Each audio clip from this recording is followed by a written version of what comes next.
Perfect. Hello, everyone. Welcome to All Core Devs 233. We're really getting quite high into these numbers. We have a couple of things today on the agenda. First about Amsterdam, and then about our about wrapping up the Hegota headliner discussion. So starting with Amsterdam first. First general call for DevNet updates. Do we have any updates about the current ongoing DevNet efforts? Yeah, sure. I can give a quick update. Just a quick update on DevNet 2. It's going pretty well. We had one issue with Ethrex, where they were creating too many peer-to-peer connections, but otherwise it's been going pretty well. And DevNet 3 efforts right now, I'm still doing a lot of testing. Most clients are very far along with the implementation, but there are still some rough edges that I'm ironing out and doing a lot of kurtosis testing at the moment. And it would be good if clients could also help with that effort. I'm still finding a lot of issues just with same clients in the network for our DevNet 3. And then I'll do mixed networks. And once that runs decently stable, I will launch DevNet 3, I hope, beginning next week.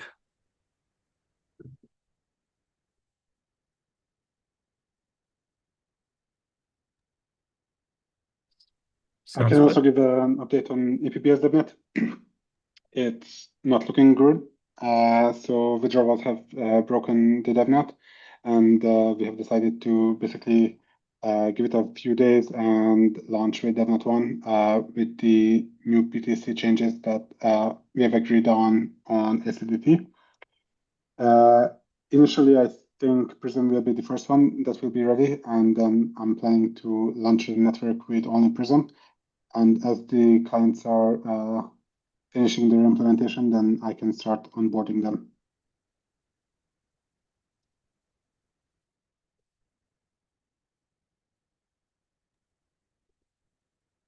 Sounds good. And is there anything from the EL side that people should pay attention to specifically? For EPBS, no. Optionally, if you are bored, you can create an EPBS DevNet 0 branch for us, and we could onboard your EL client. And if you need some explanation what you need to do to be onboarded, just reach out.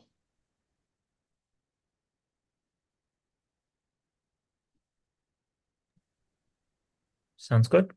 Any other DevNet related updates?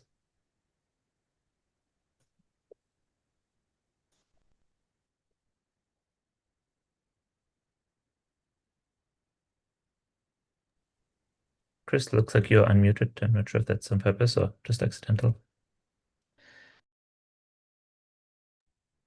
Okay, then we can move on to the next agenda item, which is, I think Marius and Buta wanted to give an update on the benchmarking progress so far. Are you two on the call and want to go ahead with that? I'm here. Let me share my screen.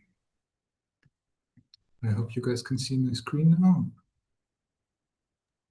We can. Yes, I want to talk to you about some repricing updates. We have this new tool called Benchmark Core, which is really, really cool. We have created a lot of benchmarks in the past, and we have this tool to run them on different client configurations, on different things. And we can see we can put in a threshold that we want to be able to run, and we can see which tests are running below this threshold and which tests are running above this threshold. If you remember from my last presentation on I think 2 or 3 ACDs ago, the plan or our plan right now is to make sure that everything runs at 60 megagas per second, which would be really, really cool. So by default, this tool is put into, it puts the threshold at 60 megagas per second. As you can see on this run, there are only 4 tests that would be less than 60 megagas per second. Most of them are higher.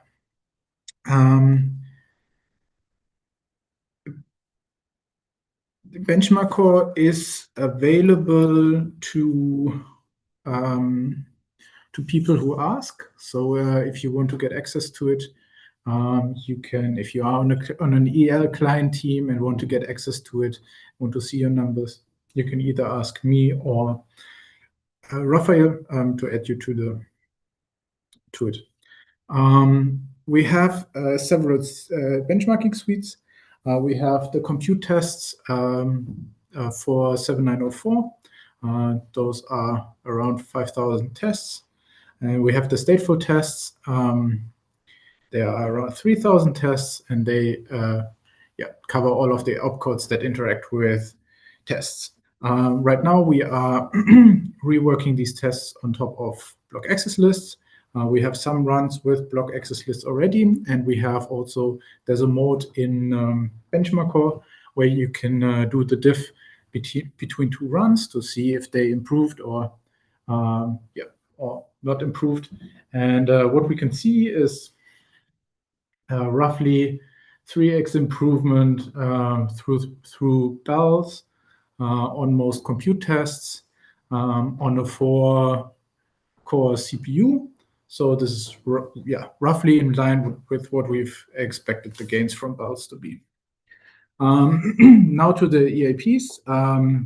EAP 8037, the state creation change is included in the DevNet 3 spec. All clients have implemented it, and we have a pretty comprehensive test suite from execution spec tests. One problem that came up is that the legacy tests still need to be updated. They are being updated right now, but that's a bigger refactor because some of them are in a format where it's not easy to update them. So they need to be ported into the Python format or something similar, and they need to be updated so that we can programmatically change them depending on the block gas limit. We have EIP 7976, the call data flow increase, which increases the call data gas flow to 6464. This allows us to raise the max gas per block from roughly 105 million gas to around 670 million gas, which would be really, really nice. We made some analysis, and roughly only 1.5% of transactions will be affected by this repricing, and there are no backward compatibility issues because this is simply a transaction gas limit increase. They are already included in the execution spec tests, so they can be very safely scheduled for the next DevNet. EIP 7981 increased the access list gas cost. We use the access list size in the 7976 calculation, so what I just talked about previously. Otherwise, these access lists could circumvent the floor pricing, and this would reduce the worst case block size by 21% with no impact on users. And we also feel that this can be safely scheduled for the next DevNet. Change is very, very small, but yeah, it will get rid of this edge case where people just put a lot of call data or a lot of access lists and load the block that way, which helps us to scale. Then we have the 7904 compute repricings. These are very preliminary numbers, but as I said in the beginning, our goal is still to arrive at a 60 megagas baseline for all of the compute opcodes and hopefully all of the state opcodes as well.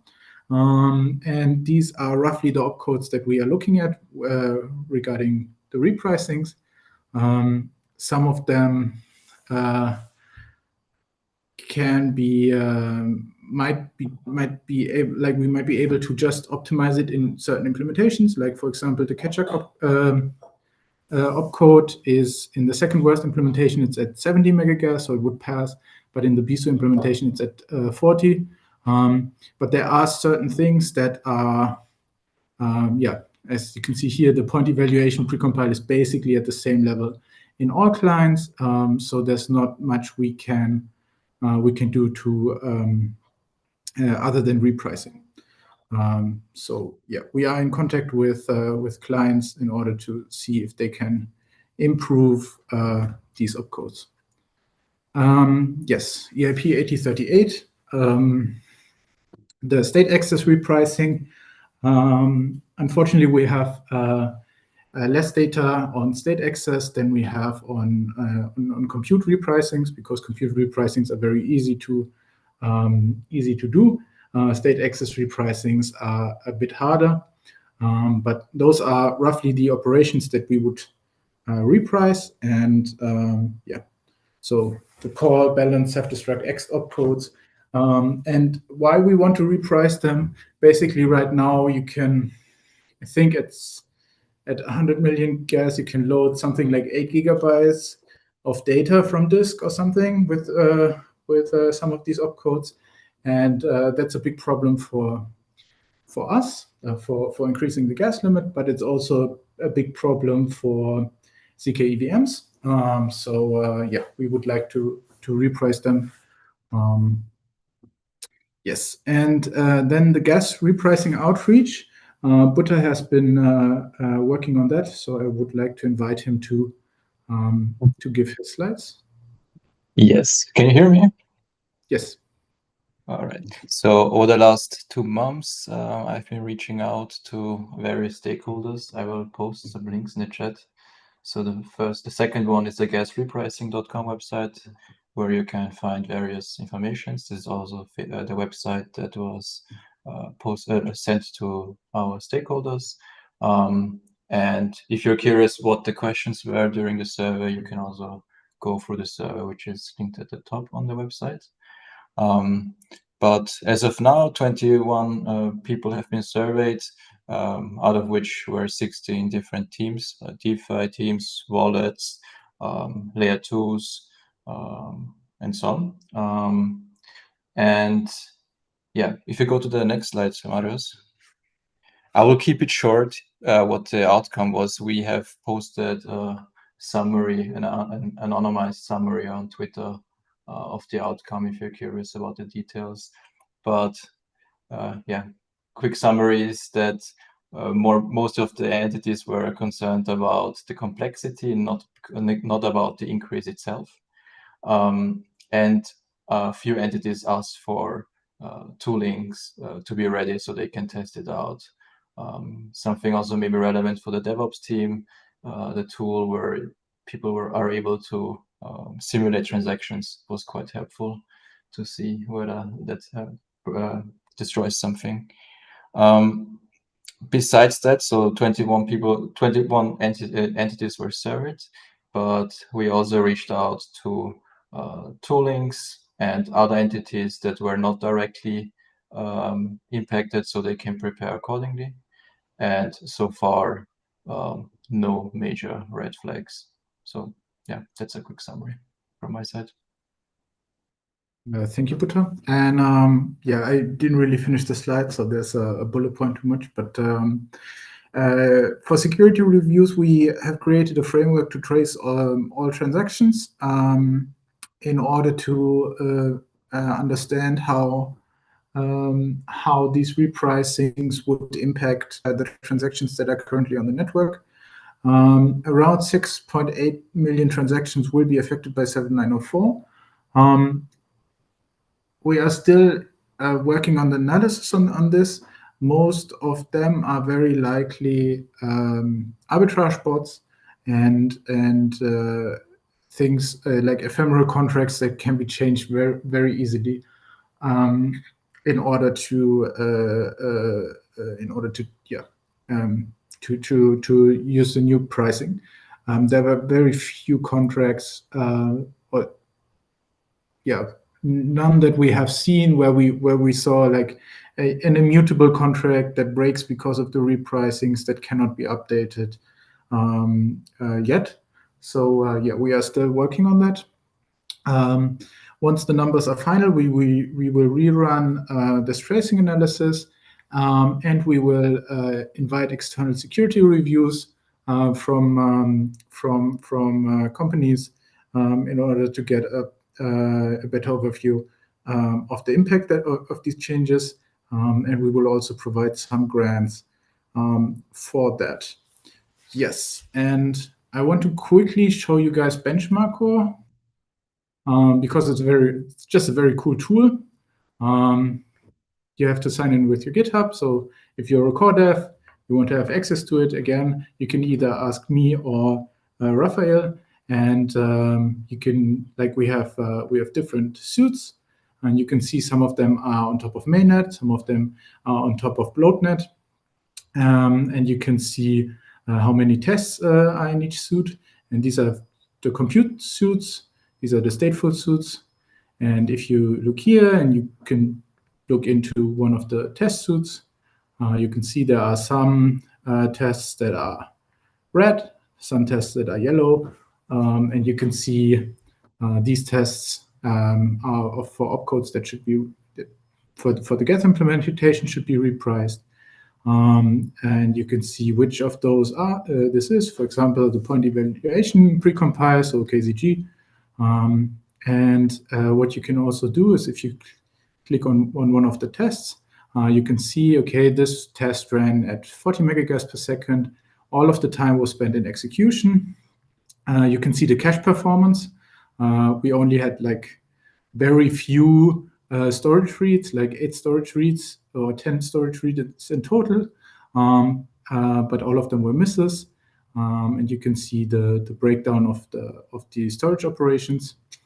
And you can also see which requests were sent and what the responses were.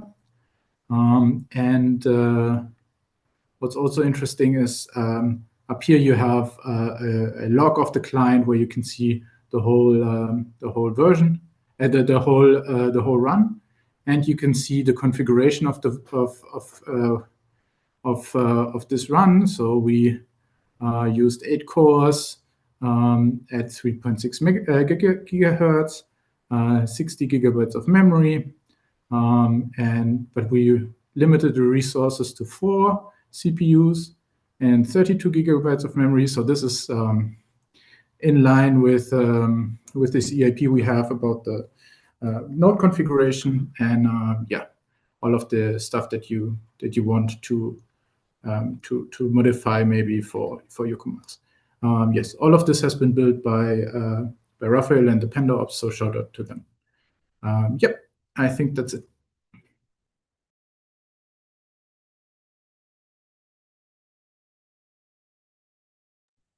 Nice. Thank you very much. Do we have questions, comments, discussion about any of the content here presented?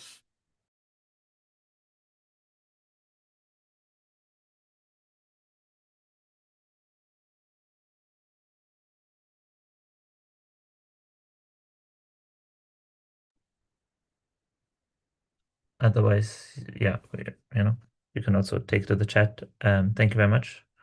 And then we can move on to the next agenda item, which is an update on EIP 8070 progress by Boso, if you're on the call.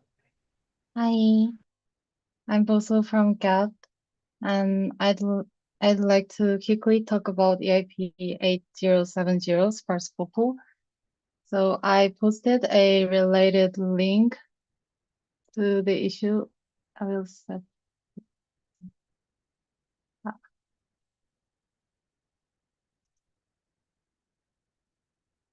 So in summary, we GAT suffered this EIP sparse pool, and we would like to see this EIP gets SFI'd in the future.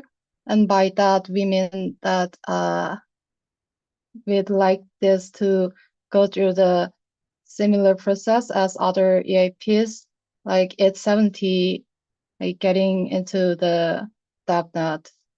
So we could also discuss this when we scope the next DevNet, but from our perspective, this is a relatively huge change, especially if you're working on Snap 2. So we first wanted to raise this early and get feedback from other client teams.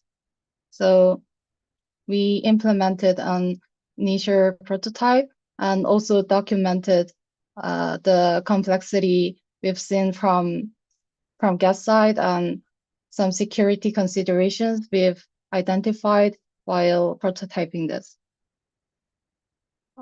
So we would be interested to hear from other client teams, what other client teams think about this, and also would like to answer some questions and help others to understand this EAP better.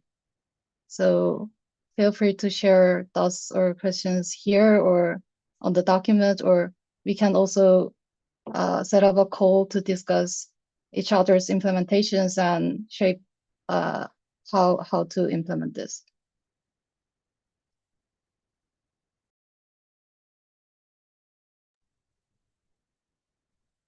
Thank you. Yeah, and just to remind people, right? So basically, EIP 8070, it's one of those non-protocol change EIPs, but we did decide to CFI it. So it's on the meta EIP for Glamsterdam. And so indeed, it's a really good prompt to ask basically, how do we tie this into the general fork rollout? So the proposal here is basically to say that we should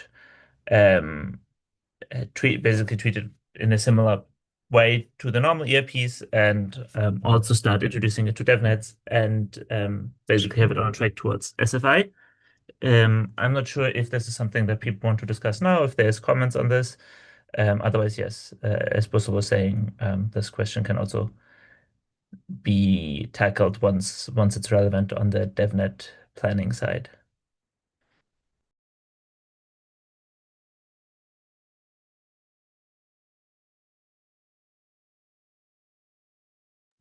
Maybe just as a quick question, do we have other clients other than Geth that already looked into this, have been kind of internally working on this?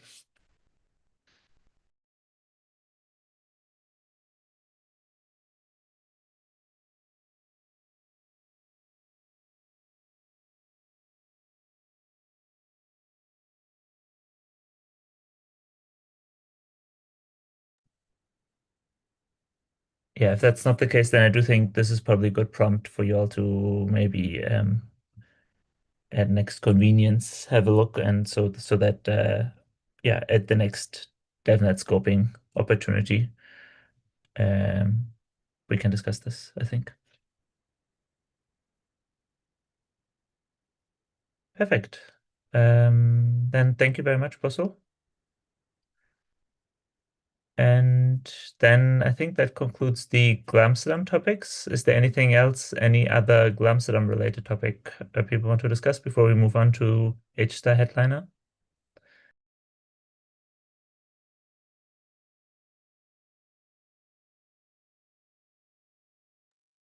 Okay, then let's go. Hegota Headliner selection. So just as a reminder, basically, we wanted to make the decision last week, but ended up, because it was very close to the edge of this decision, that we decided to have one more 2-week cycle for people to form a final opinion. Basically, the remaining decision to be made here is on the EL side. Do we want to have a separate headliner? We already have Fossil selected as a cross layer, but mostly CL heavy headliner. So the question is, on the EL, will we have frame transactions, which is the last remaining headliner candidate, or will we go into the fork without a headliner? Before we go into the specific discussion, we have a few bullet points to start there, but I just want to remind us that in principle, if we choose to not accept frame transactions as headliner, there is then still also the question of whether we would want to reject it outright, or we could still decide to say we will consider in the future whether to potentially still include this ERP as a non-headliner and or any other kind of abstraction ERPs. So just keep that in the back of your head for this discussion. To start, we had another breakout about frame transactions, and the headliner process yesterday. Do we have anyone on the call who was there yesterday and could give a summary? I don't know if I can give a full summary.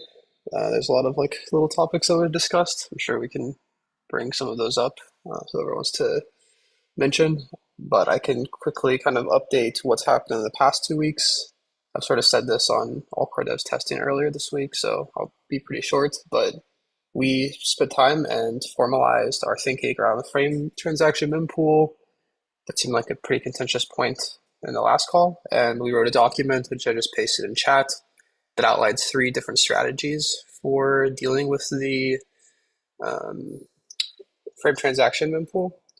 And we also updated the EAP to support strategy 2, which we felt was a good balance between being relatively straightforward and safe, but also giving a very wide range of capabilities that we're trying to deliver with the frame transaction. So we presented this also yesterday, and I think that there was still some questions and concerns about some of the exact details and machinery. I know that Julio and Ben also have their own proposal now for something that's somewhat related to frame transaction. So if there's not any specific questions on this document, maybe they could talk a bit about what their idea is.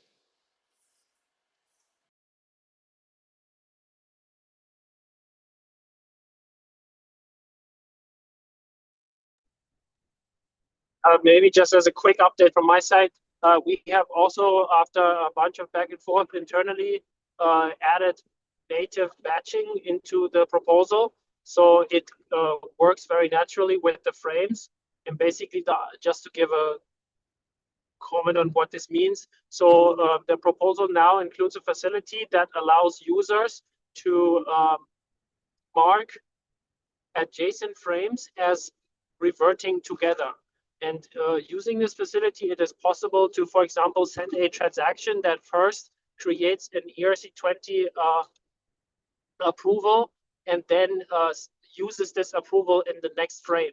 But if for some reason the intended effect of the approval, like how the ERC20, if that fails, how the ERC20 is spent, if that fails, then the approval will also be reverted alongside this action. And we believe this is a huge step up in the usability. People have been asking a lot about these batching facilities, and there were also other proposals in the past to introduce this. And we are happy that it composes very naturally with the frame transaction with just a single bet, which can optionally be set on the frame to enable this. So I think this, for me personally, I'm very excited that we finally found an elegant solution for this problem, and just wanted to give the shout out to this. Derek was very instrumental in figuring out the detail for this.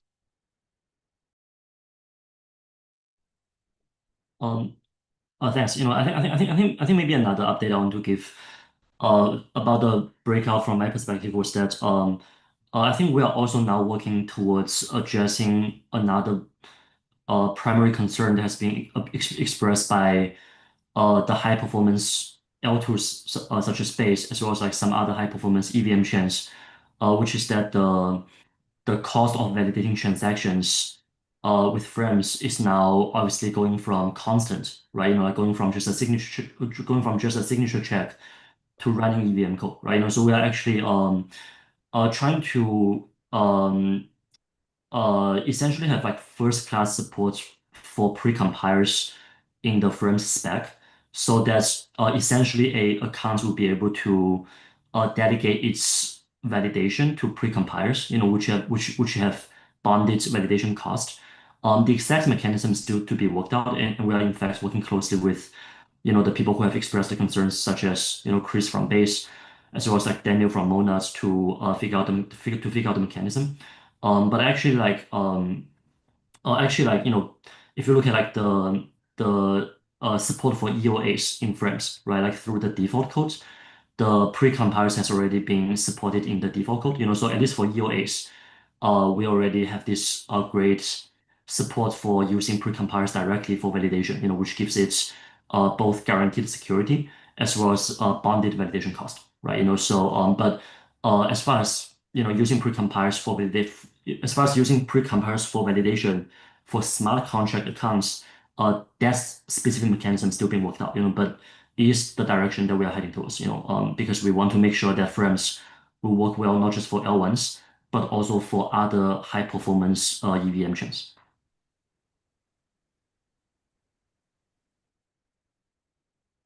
I can just add like a small bit of input on that, and for whatever it's worth, like how Base is thinking right now, like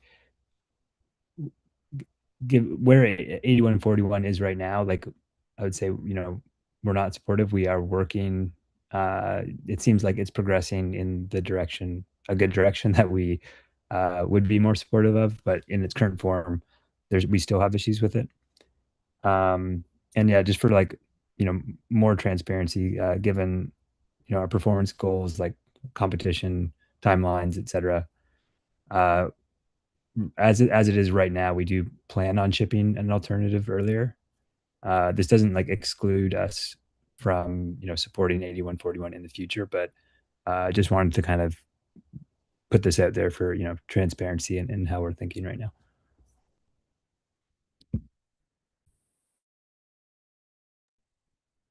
Sounds good. That's helpful context. Yeah, then before we go to the open discussion part about the headliner, two more short agenda points were about frame transactions. One was from Holger from the Ethereum.js side about a frame transaction implementation. I'm not sure if Holger, if you're on the call and wanted to briefly give an update here on the call, or if it was just for people to check out async.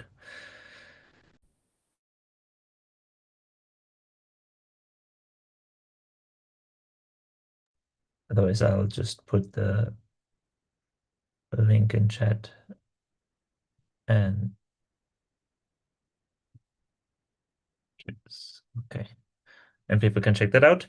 And then, as Matt already mentioned, Julio wanted to briefly talk about alternatives to frame transaction. Julio? Okay. So, right. So, I made this other proposal, which is not really I don't think should be seen as a competitor to frame transactions, by the way, but I think it's kind of complementary to some things that people are happy with frame transactions, which is mostly the current state of, from what I understand, are verified frames. So I think I want to clear up some things first. Before getting to the AP, I did some stuff on post-quantum. I'd like to keep them off the conversation for now, because there is a bit of contentions there. So I just like to keep them off. But basically, what this new proposal that me and Ben did, the scheme transaction is basically a more minimal version of what Ref suggested 2 weeks ago. So it basically have a concept of extensions, which is similar to frames, which it's kept for now just abstract, so you can extend like the normal transaction with the more stuff, more fields in the future, and yeah, so basically, and the difference is that instead of having verified frames, you have enshrined signature scheme, essentially, right? So you essentially remove the bad part, the bad part from the mempool perspective, and you replace it with something enshrined, which is probably safer to implement. Another thing that actually it allows is that since it seems, at least to me, that, for example, as Base already said, that in the current state, frame transactions are not finished, you can probably build verify frames on top of scheme transactions as an extension. Like you can basically do it async. You don't need to like speed run it for an headliner. So yeah, basically that's the whole reason why I propose this. Like it's mostly because it sounds to me like a safer path towards frame transactions, if anything, and it's not really a replacement. And you can anyways async just do frame transactions as they intended, just maybe just with more calm and less stress on the deadline, and without dealing with the details immediately, basically. Right. And also, yeah, there is also a note on post-quantum too, that is super easy to do post-quantum with frame transactions. There is in the EIP an example of a post-quantum signature scheme. It's not post-quantum, but basically it's ephemeral ACDSA. Just read it. It's like, unless it basically makes it so in order to crack your public key, you will need to basically crack it in 12 seconds instead of just having it exposed forever, because it rotates the public keys all the time. It's basically what it does through a Merkle tree. I don't want to go into details because it will take too much time, but just go read the AP if you're interested. And yeah, so this just, it also makes it super easy. I mean, we could probably ship something post-quantum too into this pretty easily, in my opinion. That's basically also the reason. I also think personally that, this is just my personal opinion, is that I guess my main problem with very 5 frames is that I don't really, I think at the end of the day, you will still need to have pre-compiled for new authentication methods. So to me, it just sounds like kind of fake abstraction, basically. But that's pretty much only my opinion on that. So yeah, this is basically the proposal. It's just a frame. If anything, should be seen as a framework for account abstraction. You can build on top of it basically frame transactions, except verify frames, and then you can do verify frames async in a more targeted and controlled way, basically. And yeah, I'd sort of summarize it differently. Frame transactions does have a strong AA focus, and I'd say this is more changing for EOAs, so it's changing the transaction so that the signature is independent from the transaction blob, and you can change the scheme used to sign the transaction. So you could use the R1 curve or the K curve that we already have as precompiles, or you could bring in post-quantum, and that would just work with the transaction, and then it makes the transaction blob itself composable rather than always adding new fields to it. So you say, and I have blobs in this transaction, so these are the extensions. So you'd say, oh, I have blobs in this transaction, I have 7702, and it would upgrade 7702 to use also the multiple schemes. And then, so from that, you could add frames as an extension. You could say, I have frames in this transaction.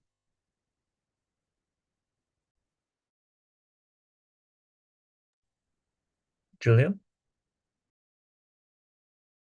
I also wanted to say that if with this, another good side effect is that you will never probably need any new transaction type, and all you need to define is just basically an extension for new use cases in the future. So it's also, going forward, it's also probably less protocol complexity as a whole.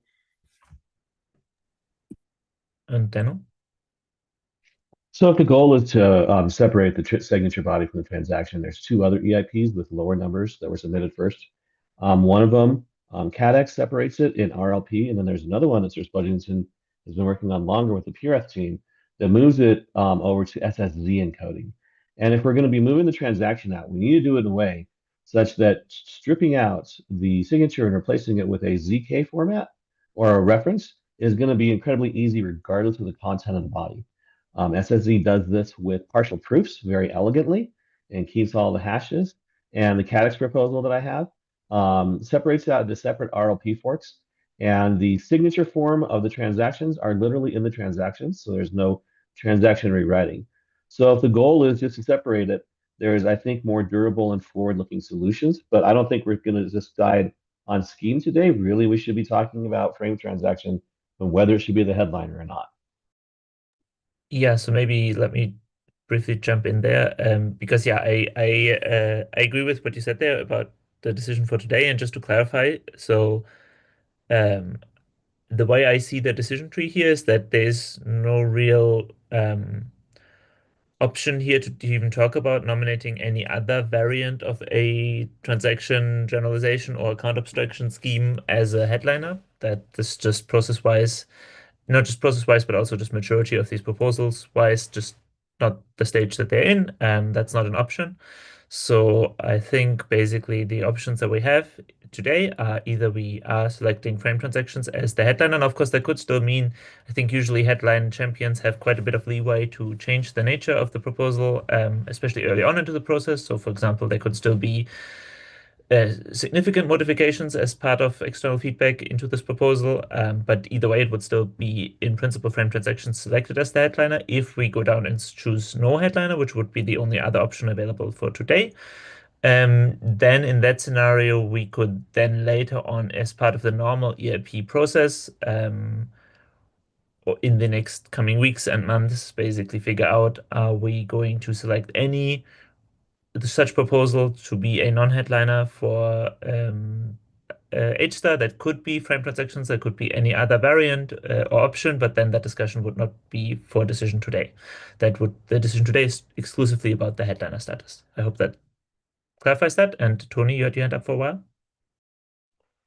Yeah, thank you. Maybe just to add one more data point to the discussion, because we are very much focused on the different enabling new types of signatures. But one very interesting data point is that frame transactions is very much generalizable. So you can run arbitrary code in the verify frame. And this also allows a quite cool use case for privacy tools. So for example, for me as a user of privacy tools, it's always a headache to use relayers that eventually submit your transactions, because otherwise you would lose your privacy. And with using the verify frame, you can basically have the snark verification done within the verify frame without exposing the sponsor of the transaction to being drained or anything. And this allows you to then submit withdrawals from a privacy pool without requiring a relayer. And for users of privacy protocols, this is a great feature, because, as said, this has been a headache for a while. So I think people should also consider that. While Julio's proposal is very nice in adding new signature types, the frame transaction proposal might be more generalizable.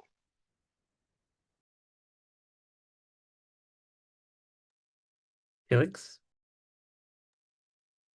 Yeah, I want to also say that I have a couple points. One point is that we consider the frame transaction proposal to not be final, and we did not go into this process with the expectation of delivering a final proposal on this day of the decision of the headliner. Rather, we just want to propose this as a direction of work, and we feel like on the execution layer side, there is capacity to work on account abstraction. And the frame transaction proposal as it is now, it's kind of our best shot at account abstraction that enables many different things that we've gone over previously. But we are also still open to changing it or simplifying the proposal if clients find it too risky, basically tying it down a bit more in terms of the freedom. So to that regard, I would just say that this becoming the headliner doesn't mean we have to ship exactly what is proposed, but it's just the start of then working on it for the next 12 to 14 months to really figure out the shape of it. Yeah. More to what the point of what Tony was saying, also just these kinds of, this is, and also maybe as a response to Julia's proposal, the frame transactions are not only concerned with enabling signature schemes, but they are more generally concerned with enabling things such as key rotation and post-quantum signatures and all kinds of other things for the accounts themselves. So it's like in some ways a more general proposal that goes beyond just abstracting over the transaction signature. Like there are many other ways to, like for example, Tony said, Tony now presented an example where if you want to withdraw from a privacy pool, you're not really going to submit a transaction that has this like in this like classic way, but it works a bit differently. The frames can capture this interaction while a regular transaction cannot. And then finally, more to what the point of or should I say Julio's proposal. The other thing that we always have to is that when it comes to enabling the flexibility of signatures, and especially post-quantum signatures, it is not just about enabling the transaction origin signature, but also more generally, the frame transactions allow the user to break their on-chain computation into what we would call verifications and state modifying operations. And by enabling this decomposition of the EVM computation, the verification parts, when they are broken out of the regular EVM flow, can then be aggregated using ZK proofs on chain. And we feel like this gives us a very comprehensive framework for introducing post-quantum signatures, not just for the transaction origin signature, but also, for example, for signatures which are to be verified by a contract. And we feel that it's just a bit narrow-minded to only look at the transaction, say, yeah, we have to convert the transaction signature to PQ and then we're done, because the road to PQ is much longer than that. And we have to consider all the use cases of elliptic curve cryptography and how they can be migrated on chain. And that includes things such as use of easy recovery in contracts, having alternatives to that are actually workable, even though the signatures are large and so on. And we feel like with the frame transaction, we actually do have a framework for doing that. So it's just something to consider as well. Anyways, I hope we can come to a good decision today. And that's it for me. Thank you. Patasarati? Yeah, hi. Thanks for letting me speak. I mean, I'm as a team who's been building wallets on Ethereum for 7 years. I just wanted to highlight that account abstraction or native account abstraction on Ethereum is long overdue, and the community has debated and deliberated on several options, and we think. At least I can speak as a community member that Frames transaction happens to be the most popular, at least among the AA Mafia group when a poll was run. I would like to highlight a concern that if frame transaction isn't chosen as a headliner, there may be, I mean, the worry is that we may never implement native account abstraction in the near future. So it is necessary, at least, I mean, as a team, building on Ethereum, that we would like the core developers to choose this as a headliner for Hegota. Thank you. Thank you. Vitalik? Yes, thank you. So I wanted to just kind of give again a kind of high-level philosophical perspective on the thinking behind frame transactions. Right, basically, there's a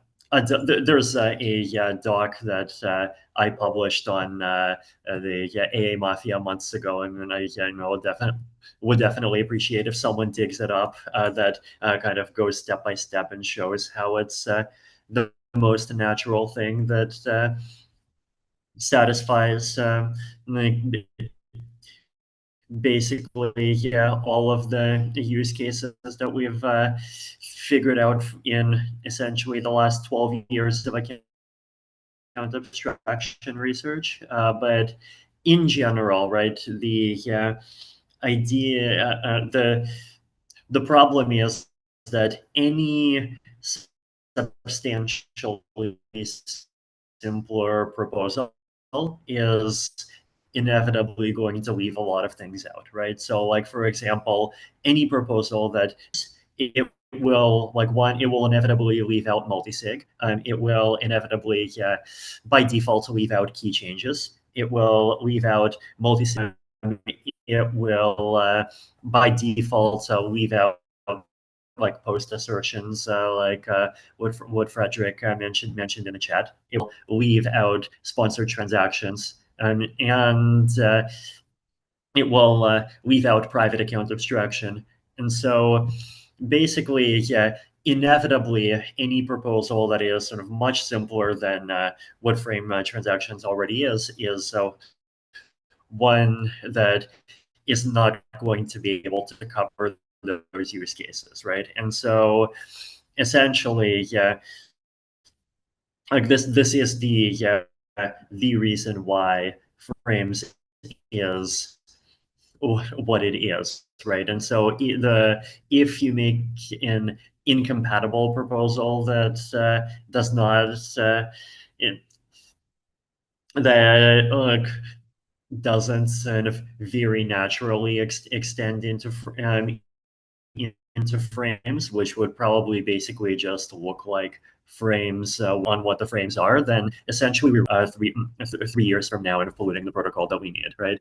And also, the other important point here is that all of the, from what I can tell, all of these simpler proposals can be implemented, can be expressed as a subset of 8141, and in a couple of cases, 8141 plus a couple of other small, very small EIPs, right?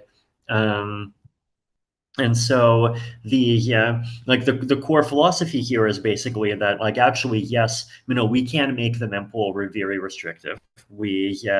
I personally think it's totally okay to have the mempool be something that, like, if desired, for example, only even goes even more restrictive than than the current proposal, and even says, like, okay, well, like, we do just K1, R1, and a post-quantum scheme, and support sponsored transactions, for example.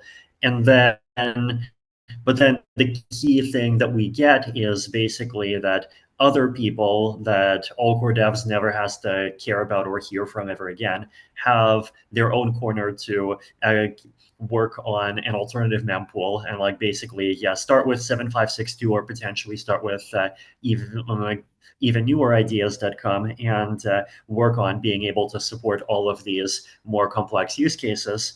And the mempool, and then the primary mempool always has an optionality to add in some support for more things, or even just add in the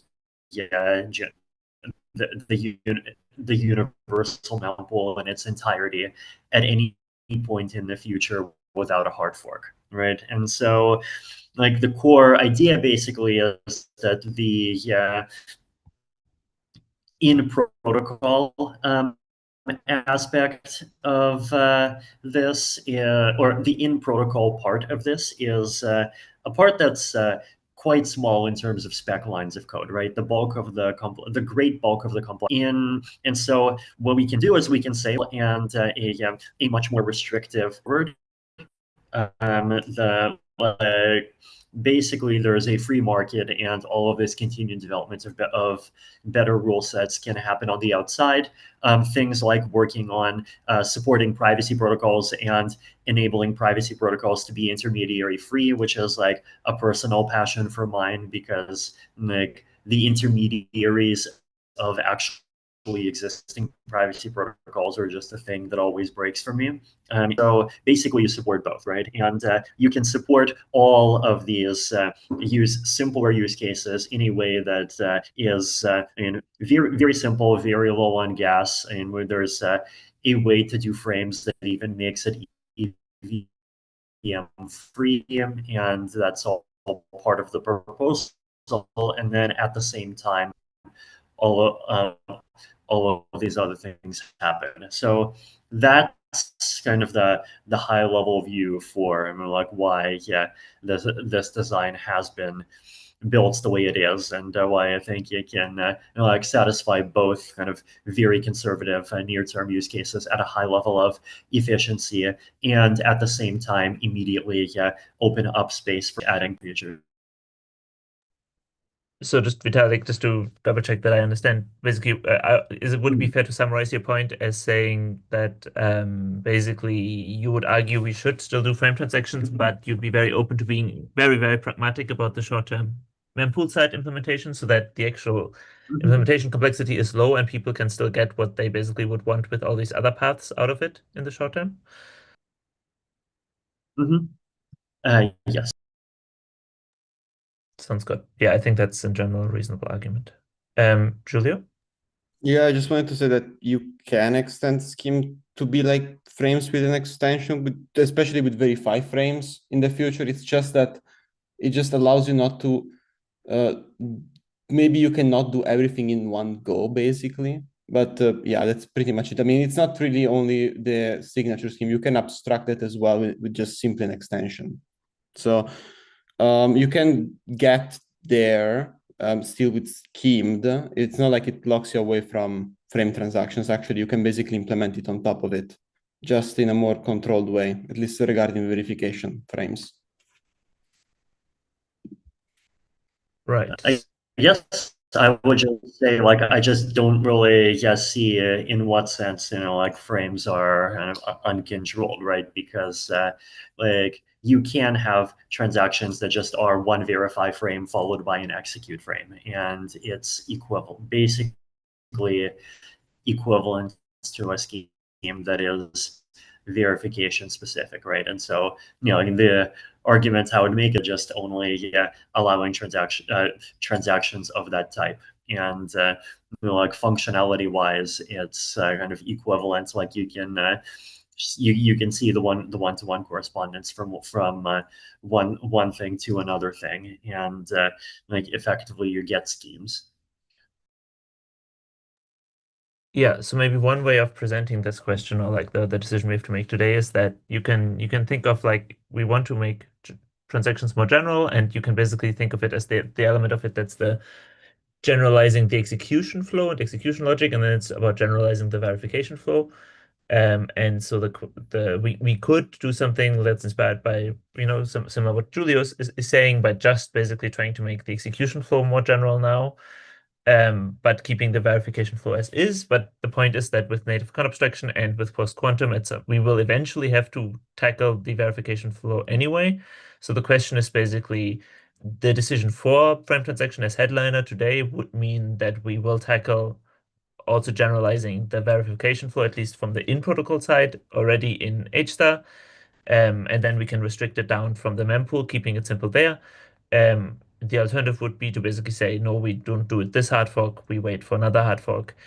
I do think people have brought up in the past that like future hard forks might be more cramped on the EL side, so it might actually not be so easy to find another opportunity to then tackle this part, and we will have somewhat of a time pressure because of post-quantum.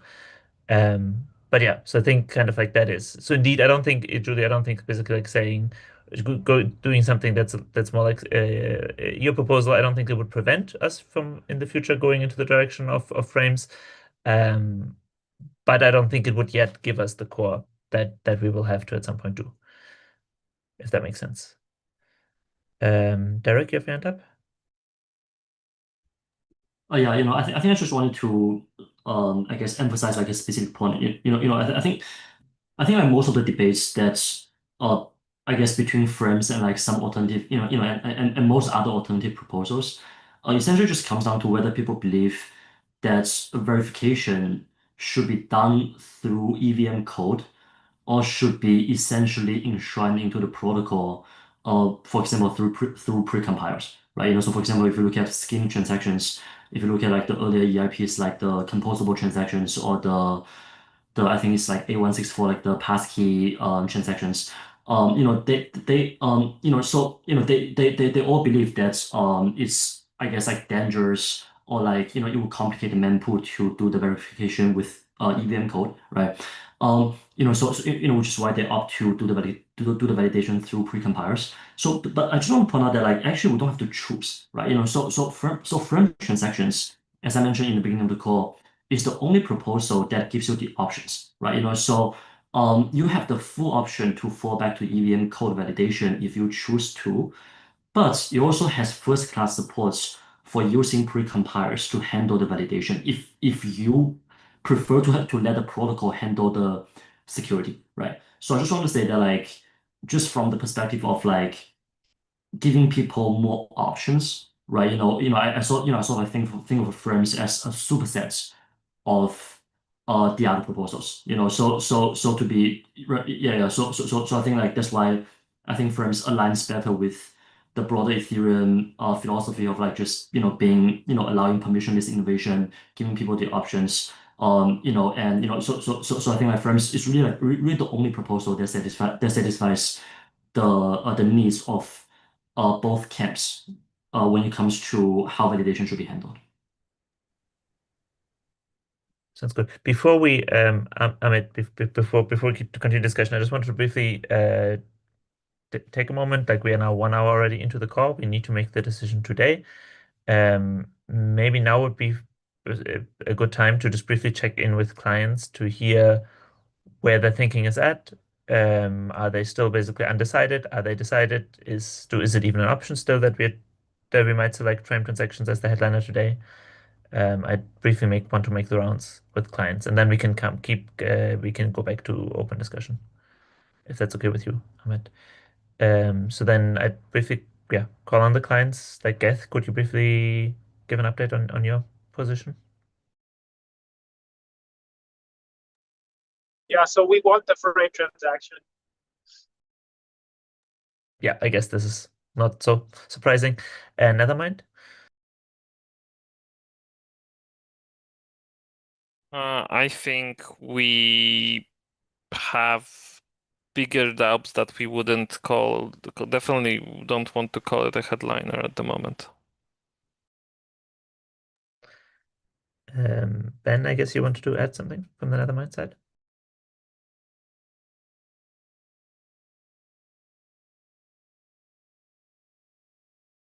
You're still muted.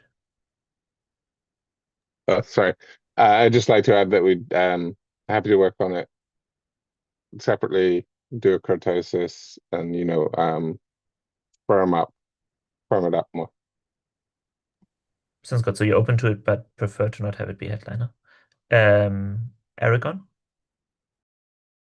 I think we basically went from to undecided, basically. Probably slight to no. Okay. Slight no, but open to it still?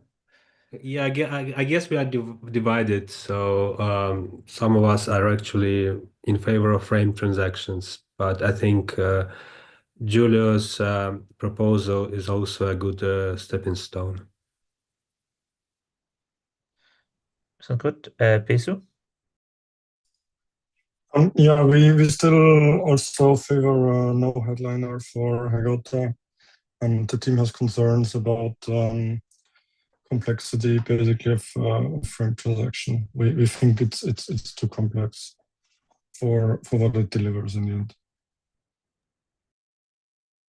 Okay, and Reth? Hey, yeah, we are a no. Makes sense. And any of the newer EL side clients, so Nimbus EL or EtherX? On the EtherX side, we are in favor of the EAP.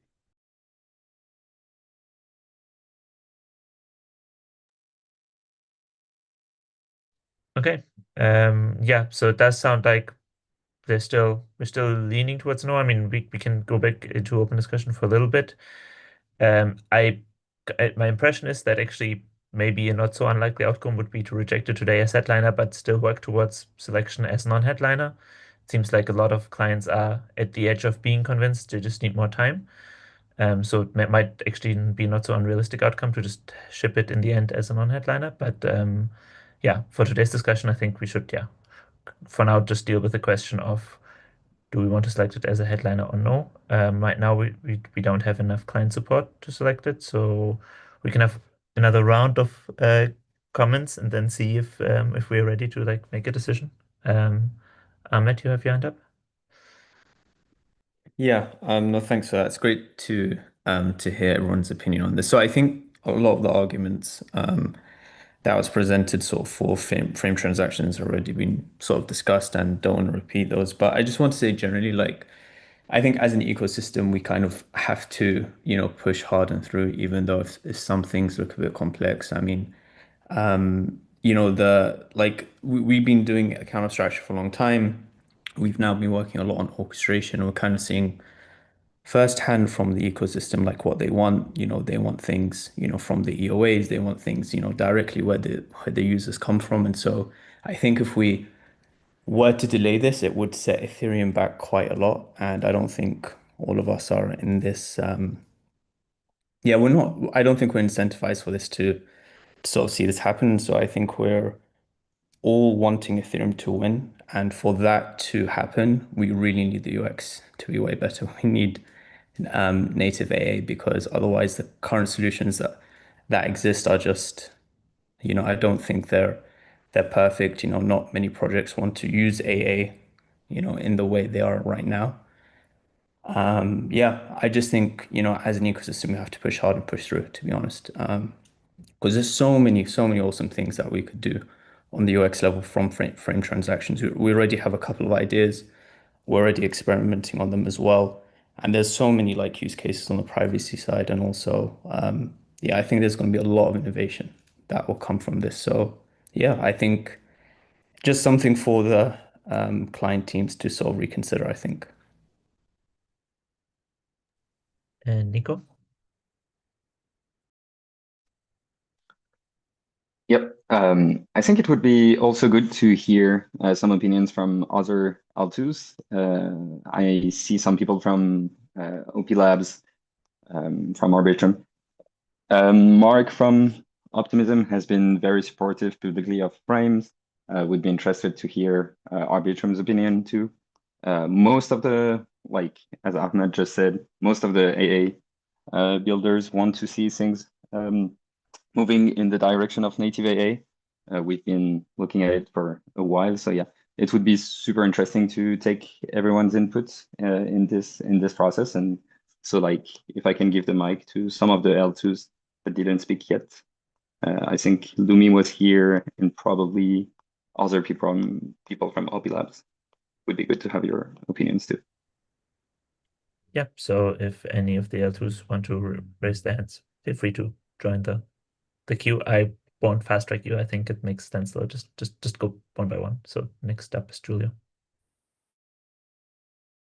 Yeah, I just wanted to say that yeah, I mean, you can probably, I mean, if you, and I don't want to say this, but if you go for Scheme, you can do probably verify frames as their own thing, as a node liner in Hegota, probably in a more controlled way, and you could still ship them. If you ship many things at the same time, I think there are so many unknowns that people are not really that willing to implement them. That's all. I think it's just, yeah, that's all I wanted to say. You can still do it that way, probably. Some good, Lumi? So we have a little bit of mixed feelings. In a way, frame transaction seems like it's a really good solution for L1. One of the things that we're concerned about, we tried to form an official stance for this call, but we couldn't get to it. There are some concerns that we have, which is we're really targeting very, very low block times and very high throughput transactions. So we could choose certain, quote unquote, transaction types that would be allowed. But then the concern around there is if every L2 supports different transaction types, that creates fragmentation in the ecosystem for wallets, for applications. So we don't have an official stance on this. We have a little bit of mixed feelings, but some of the directions that 8141 has been going in are definitely promising. And obviously for off-chain labs, we have Zero Dev, and Derek is helping define the standard. So that's what I can add from my side. Thank you. And Josh? Yeah, thanks. I think I'll just echo something that Client mentioned in the chat, which I think is a promising compromise here. I think we're in a similar position to many folks on this call. Native AA is something that's definitely promising and something that we'd like to see, but obviously there are multiple proposals on the table, and at this time it's difficult to definitively say which one would be best long term. So I think Client's proposal for maybe a compromise here of saying that account abstraction as a feature is the headliner, but the details are worked out over time. To me, that sounds like a promising option. I'm curious to hear what client teams think about that.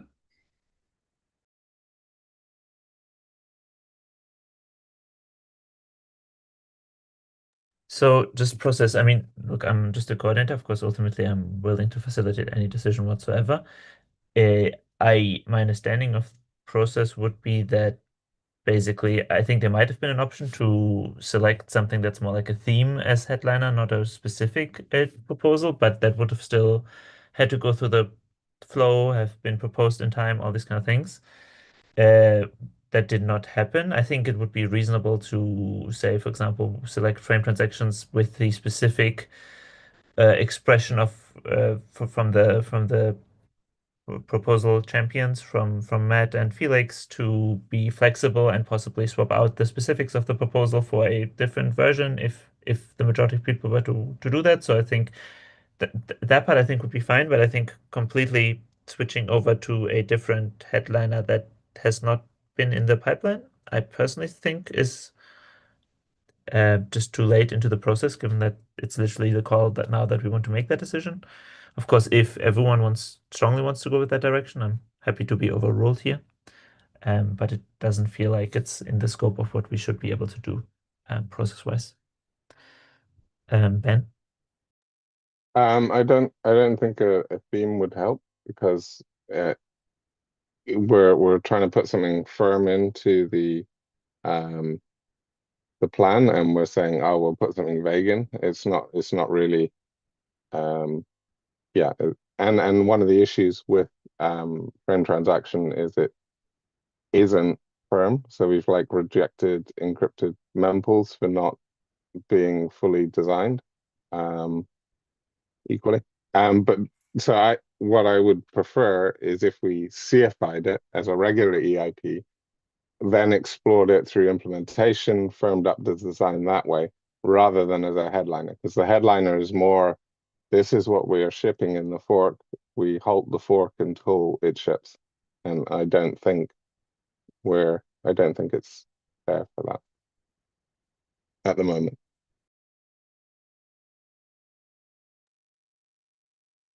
Yeah, I think something like this could be very reasonable. I'm not sure we would have to make that CFI decision today, but yeah, I think in general that's a reasonable proposal. I just want to Matt, add something sure. quickly just to respond to that. Like, I think, yes, frame transaction is continuing to evolve and change, but I do want to point out that AA is a little bit different than some of the other protocol level EIPs that we might see and we might say aren't firm, because there are so many different parties that are affected by AA. It's extremely difficult to ever reach a point where it is in a very firm state, because there's always new people coming, new wallets, new chains coming with different needs. And there's not really like a perfect solution. We saw this with 3074 and 7702. You see this with 4337. Like, AA is a very hard problem to solve, and it's about finding the best compromise across like a bunch of different moving pieces. And I just want to like push back a little bit. Like, I think the frame transaction standard is quite solid and built on a lot of, in production ideas with 4337. So it's not like it's coming from nowhere. We're just trying to find the perfect solution to fit all of the different needs of the people and the protocols. And so, yes, like these things will continue to change over time. I don't really expect that we'll ever reach a point where everyone is totally happy with how Frame is going to be.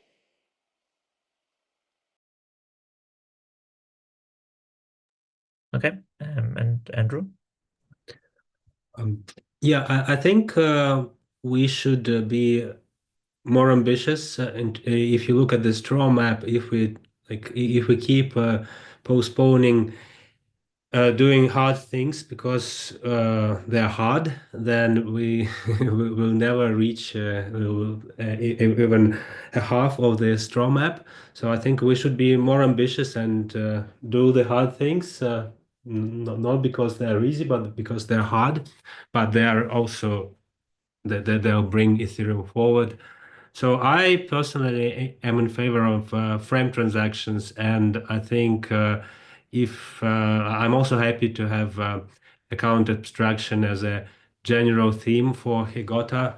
I also think if you look at the straw map, there are actually there is a streamer work related to mempools. There are encrypted mempools, and that I think that encrypted mempools are crucial for Ethereum maturity, if you want to prevent front running, and we need to prevent front running for any serious corporate use, then we need something like encrypted mempools. So we just need to bite the bullet and accept that we do need to work on our mempools.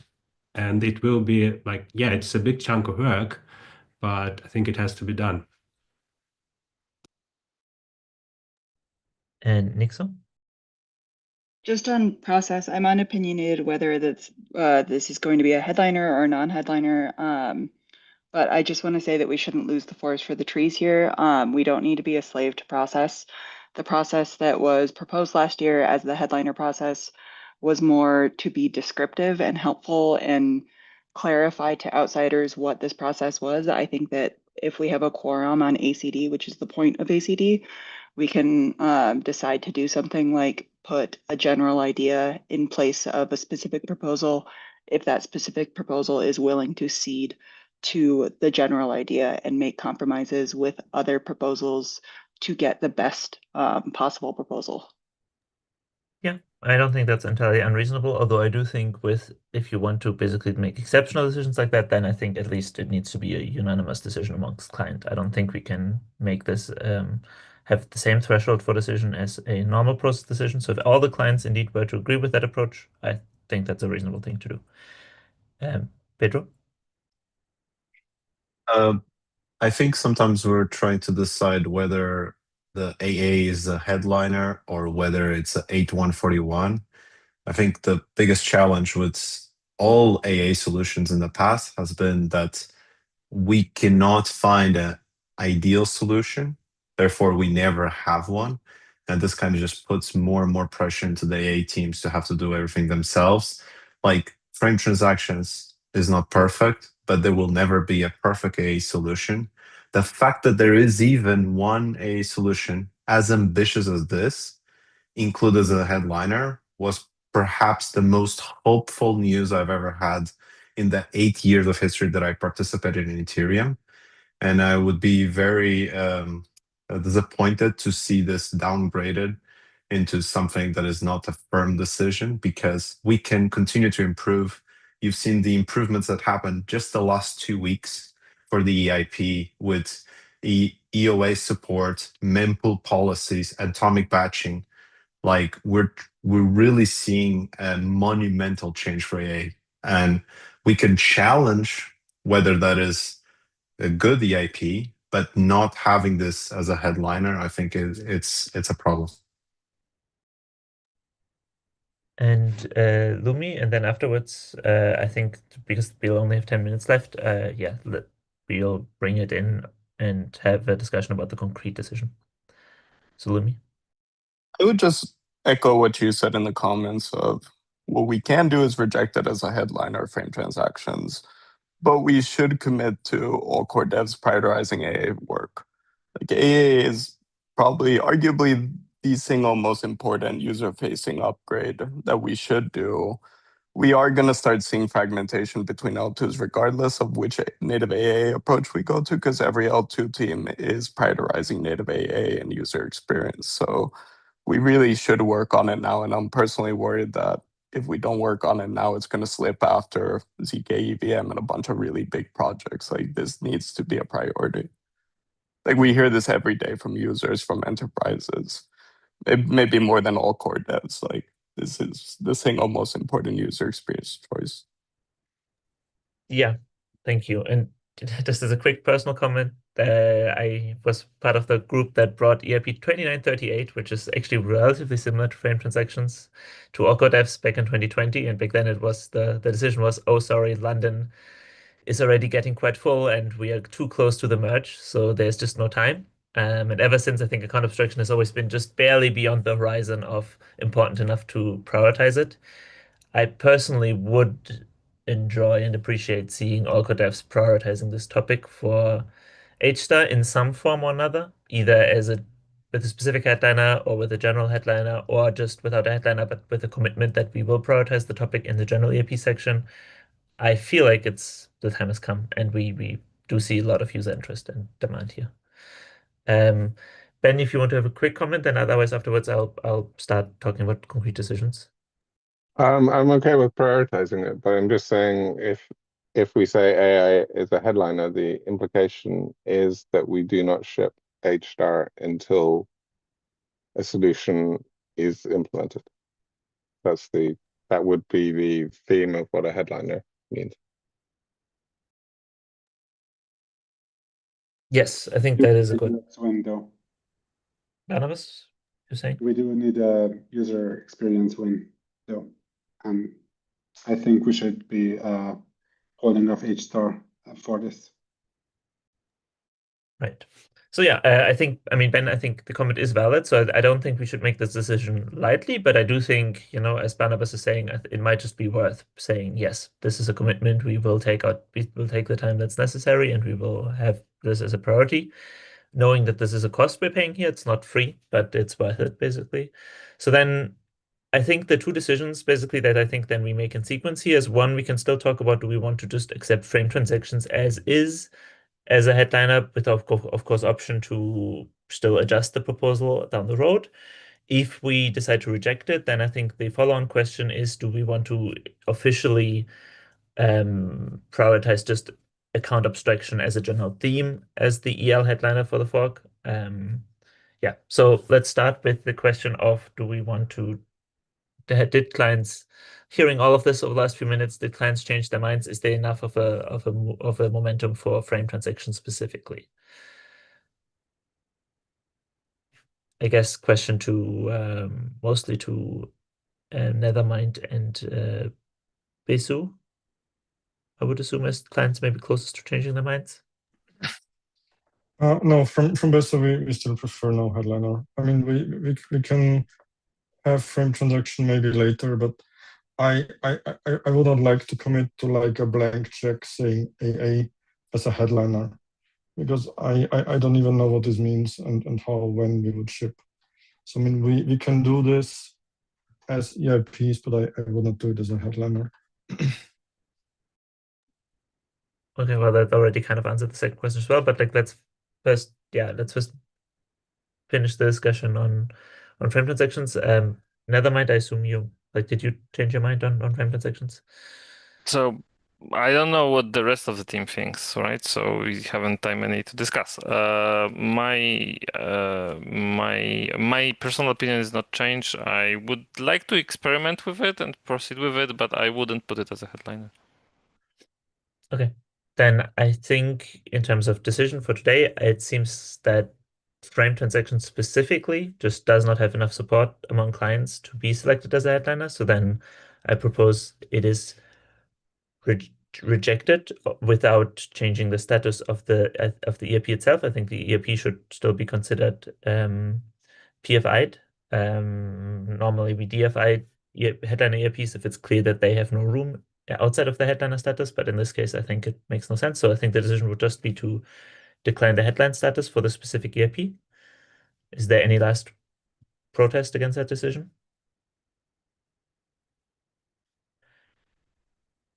Okay, then I think that decision is made. And then the question is still, I'm open to saying we last minute select account abstraction more generally as a headliner for the EL for H star.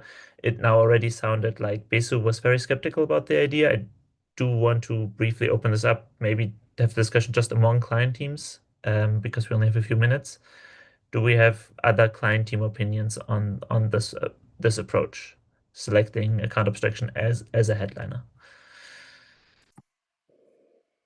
I think Geth supports this.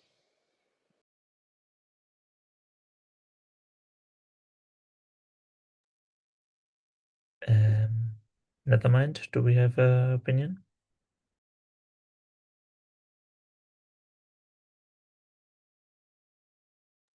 I don't have an opinion, like without specifying the AP, it's pretty vague, so I don't know what it means.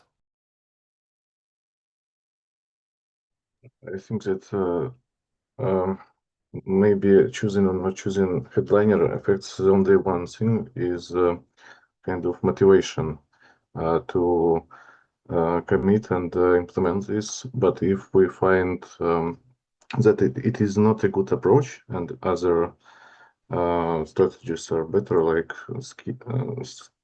schema thing from Guido. We can switch and decline this approach of frame transactions. I mean, maybe it's a good thing to confirm its headliner just to make it like to make people more motivated, to be more focused, because like reality after all will resolve whether we will use them or not. We need more testing. It's very complicated thing. We need to play with it, and we will do it initially, whether it will be headliner or not. So not a big deal. Right. But so I feel strongly that we in terms we need to make a decision today. Like I see a lot of support for the idea of native AA as a headliner in chat.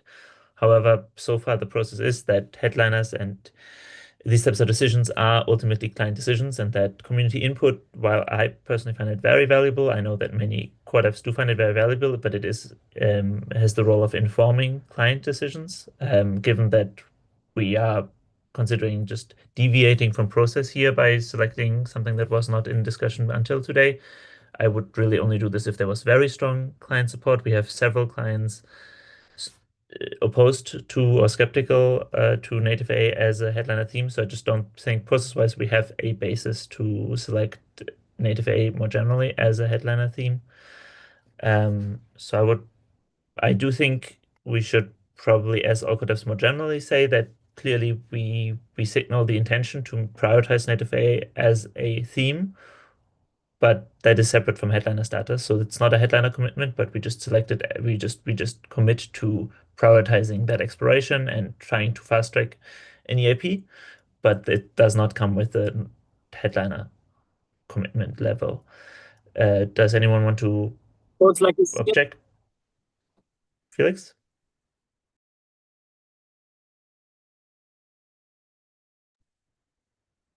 Did you want to say something, Felix? Yeah, I was asking, so this is like a CFI plus or? No, it's nothing. Like there's no but my point is that there's no decision today, no official decision in any form. Like the decisions are to reject the headliner, and so we will just not have an EL headliner. Again, I'm very sympathetic myself to the enthusiasm towards native A, and I hope we can do something in the hard fork. I just don't see a basis for a decision here, other than what I just said. Again, if people want to speak up, we have Zoom user that wants to say something. Sorry, I didn't hear my name. Antonio here. Sorry, yeah. Just like quick comment. Since like I understood like that there is no strong support for frame transaction, is okay, and there was like this alternate proposal today by Julio.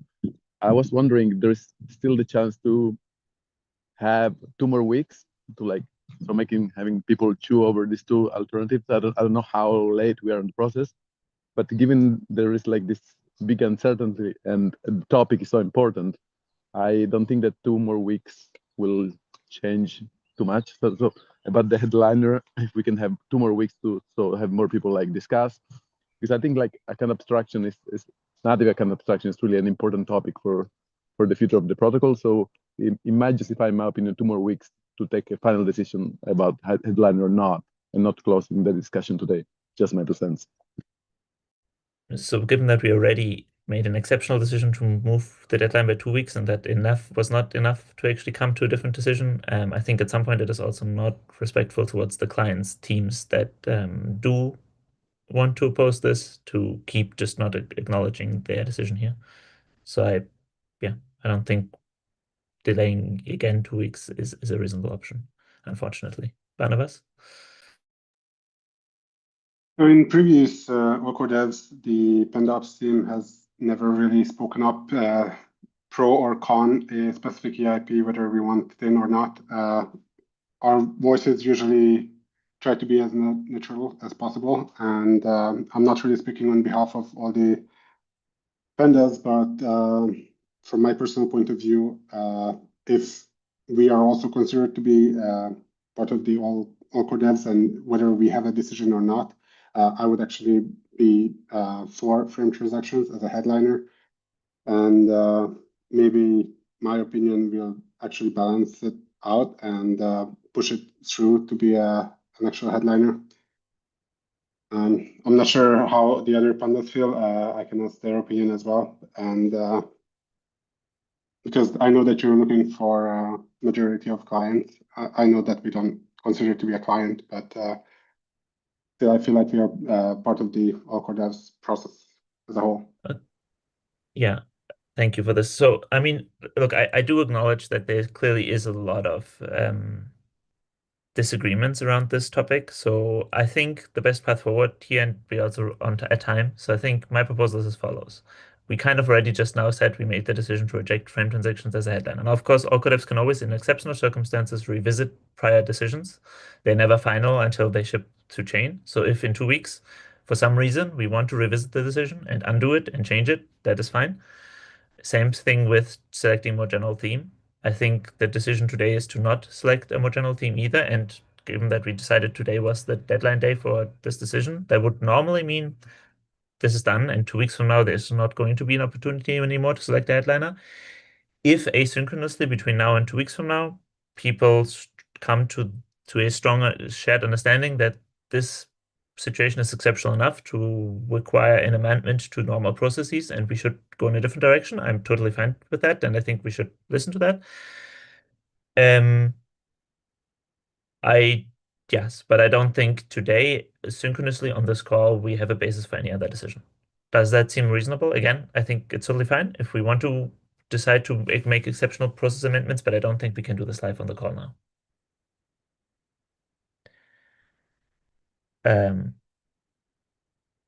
So yeah, I don't know. I mean, maybe yes, I would now restrict contributions to only clients just for the formal decisions here. Ben? Are we okay to accept that, say, in 4 or 5 months after we've explored it a bit more, with an implementation firmed up the specs, that we could revisit it as a headline? That would be up for group decision. That would require some more meaningful adjustment to a process, but I'm not sure why we could not do that. But we would then have to be intentional about it. Yeah, that's why I'm raising it. Sure. I mean, I do think it does seem like even though there's a lot of disagreement here on like the specific status and process and all these things, it seems like there's overall agreement that account abstraction is something that is important, that needs attention. I do think it will receive that attention now. Everyone here wants to work on a resolution. So that's good. That I think is the kind of informal takeaway from today's call. EL-wise, post-Amsterdam, the focus is mindshare-wise on account abstraction. And then we will have to revisit at a later time what that specifically means, whether that just means selecting a non-headliner EIP that would be the default path here, or do we want to exceptionally make a different decision down the road? We can do that, but we will consider this carefully and not just make a snap decision now. That also means we're not specifically assigning like frame transactions will remain PFI'd for now until we make a specific other decision. Does that sound as a reason? Is that a reasonable compromise to leave the call at for now and end it? We're already 5 minutes over time. I feel like we should at least have it as CFI. I don't know if any clients would be against making that decision now. You mean frame transaction specifically CFI? I feel like we have clients that specifically even opposed it as just in general to do at all in Ethereum. Do any clients oppose? Yeah, any clients oppose making it CFI? I thought I saw most people saying CFI is okay. Can we just have that discussion in 2 weeks? I don't think right now we don't. I mean, we're 5 minutes over. I mean, can we just People make the didn't have time decision? to. I think if you get an close it ACK out. from every single look, okay, Matt, this is your section. If you get an ACK from every single client, it's CFI'd. Nethermind? Yeah, we wouldn't object, and a precedent kind of was set was fossil. So. They're like early CFI, so Yeah. Julio or Aragon? Fine. That's fine to CFI it. Besu? Yeah, I think we're fine with CFI. Russ? Yeah, we won't block it. That's cool. Okay. Ship it. Well, then we CFI frame transactions. And by that, that's the last decision for today. Thank you, everyone. This was a hard one, but I do think, again, overall, focus on account abstraction. I think it's about time. So, yeah. Thank you, everyone, and talk to you in 2 weeks. So, one last notice, just from my side, I will have Nixo fill in for me in 2 weeks. So Nixo will lead our codevs in 2 weeks, and I might still be able to be on the call for some portion of it, but yeah. Thank you, Nixo, for doing that. Awesome. See you all in 2 weeks.